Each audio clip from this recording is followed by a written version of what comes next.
Paz e graça a todos. Queridos, eu gostaria de fazer um breve comentário com relação a texto e contexto.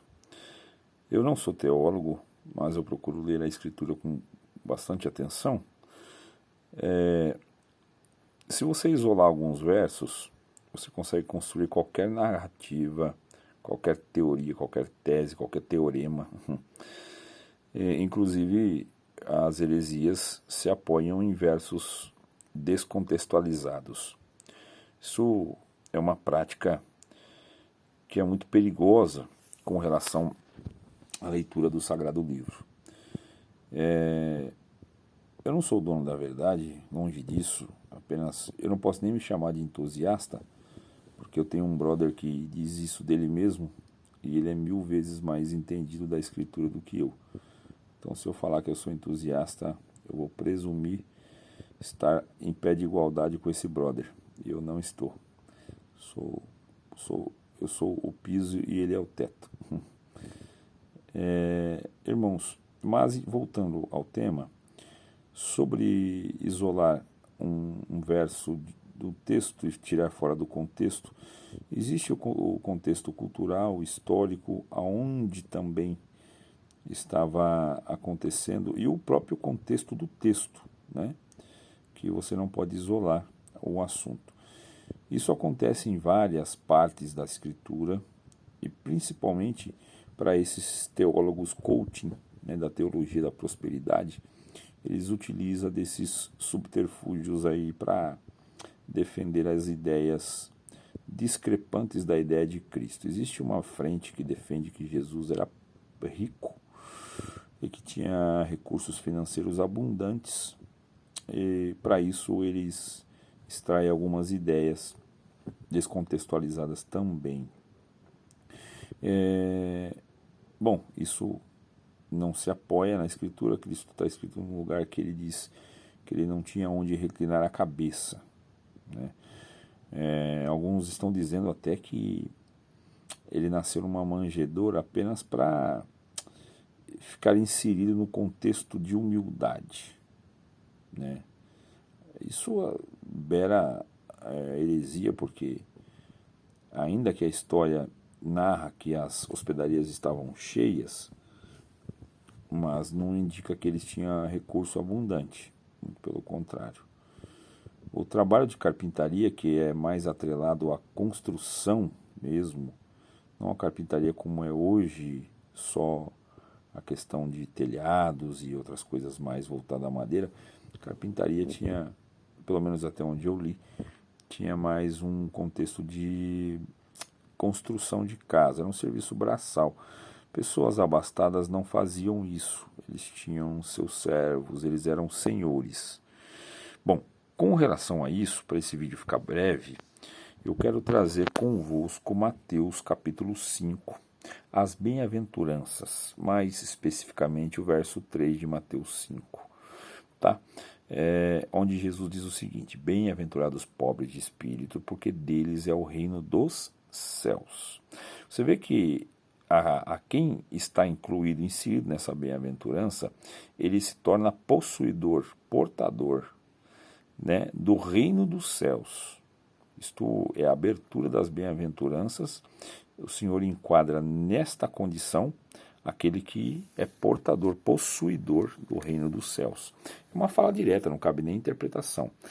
Veja bem, uma interpretação que nós ouvimos por muito tempo, e isso eu não estou atacando a instituição, igreja, ancião, nada disso, irmãos, nada disso. Nós todos estamos presos na carteira de aluno. Para nenhum de nós foi dada a cadeira de mestre. Então, todos cabem espaço para aprender. Salomão falou o seguinte, isso precisa ser um alerta para todos nós. Melhor me é uma criança humilde, pobre, do que um rei velho que não se pode admoestar. Quando a presunção toma a mente do homem, ele não aceita mais conselho e se torna absoluto, totalitário, e começa apenas a ensinar e não aceita aprender. Isso entra frontalmente naquilo que Jesus disse, que foi ocultado aos sábios, essas coisas eu ocultei aos sábios e aos entendidos e revelei aos pequeninos. Aqui ele não diz de pessoas extra-bíblicas, ou essa bíblica não, ou que não sejam cristãs. Ele queria dizer exatamente dentro do nosso contexto, nos inseriu nisso daí. Pessoas que se sentem sábias, presumem ser sábias do assunto Cristo, ele oculta e revela só aqueles que se sentem pequenos, né? Humildade, ela revela a verdade, né? O que somos de verdade. E às vezes temos dificuldade de olhar para nós mesmos e nos enxergar como somos. Então todo arrogante é um cara que mente para si mesmo. Ele presume ser alguma coisa e nenhum de nós somos. Então a humildade revela a verdade. Ele disse, bem-aventurados pobres de espírito. Nesse contexto ele falava a fariseus e a pessoas que julgavam de si mesmos não ter necessidade de ajuda, porque era o quê? Filhos de Abraão, circuncidados ao 8º dia, e também tinham a lei de Moisés. Então, com o prestígio religioso em que eles, alargando as suas franjas e sentando nas primeiras cadeiras das sinagogas, olhando para si mesmos, eles achavam estar salvos. Quando que Cristo iniciou a bem-aventurança, dizendo bem-aventurados pobres de espírito. Se os irmãos fizerem uma leitura aqui, no verso 3 de Mateus 5, vai encontrar pobres de espírito na letra minúscula. O espírito entra como letra minúscula, ou seja, Cristo não estava falando do Espírito Santo como nós aprendemos, que ser pobre de espírito é ter um espírito só, o Espírito Santo. Então aí eu sou pobre. E se eu estiver numa vida mundana, estou sujeito a uma legião de espíritos, então por ter muitos espíritos, eu sou rico. Este é o conceito que nós aprendemos por muito tempo. E não faz nenhum sentido. Primeiro ponto que aqui está em espírito, letra minúscula. Segundo ponto que ter o Espírito Santo de maneira alguma pode ser visto como pobreza. Nem em quantidade, porque não é isso. A leitura que fizeram foi de quantidade. Por ter um é pobre, por ter muitos é rico. Nunca foi isso que Cristo quis dizer aqui, e dizia a fariseus e a homens presunçosos que aquele que for pobre de espírito, estado de espírito, de consciência, de que na sua consciência você enxerga a sua miserabilidade, a sua pobreza, a sua miséria espiritual, e que você depende única e exclusivamente de Jesus Cristo para ser salvo. Pela graça sois salvos, por meio de fé, e isso não vem de vós, é dom de Deus.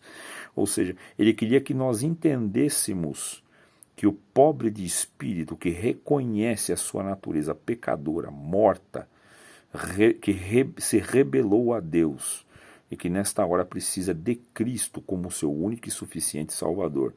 Então Cristo dizia, bem-aventurados os pobres de espírito, não é o que tem um espírito, e sim aquele que tem um estado de espírito, de miséria, de pobreza, que reconhece em Cristo toda a riqueza e nele nenhuma condição de ser salvo.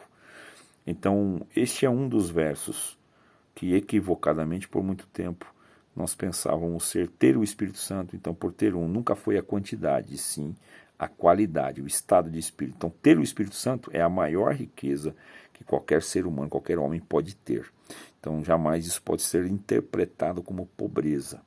Então, olhando para esse verso, este é um de muitos que eu pretendo trazer em vídeos curtos e comentar com os irmãos, deixando bem claro que esta é a minha opinião, e não sou o dono da verdade, ok? Mas apenas para criar um alerta, uma reflexão e fazer uma releitura de alguns pontos que estão adormecidos em conceitos que não foram bem vistos e analisados, não foram bem dissertados, dissecados, por assim dizer. Com isto eu encerro o vídeo, saudando a vós todos com a santa paz de Deus, no grato amor de Jesus Cristo e o ósculo santo da caridade no rosto de todos. Deus abençoe.